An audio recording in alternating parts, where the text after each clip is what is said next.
po yung sinasabi na nakakabato kasi mag-perform. Kulang po kami ngayon, wala yung youngest namin si Bebeshi. Bebeshi, we miss you! Get well! And, saan ba tayo magsisimula? Okay.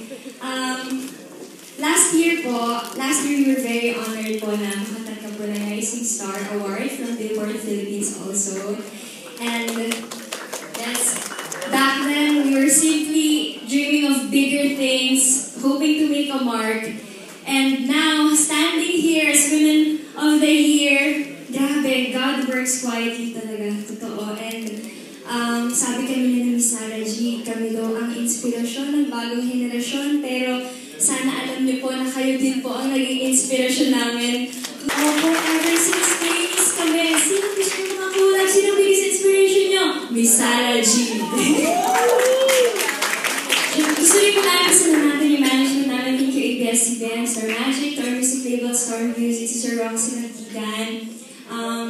Yes po, Sir Brett and Miss Anne, thank you so much po. Grabe lang po yung support sa amin ng Billboard page po. And to our Blooms, syempre, malaking part sila ng journey natin. Thank you so much, Blooms. And as women in music, we want to continue inspiring, growing, learning, lahat ng cooking, breaking barriers and proving that Filipinas can shine on any stage. And sana itong award na to maging reminder to na ang success, it's not just about talent, it's about hard work, and the courage to keep going no matter what. Again, we are BE.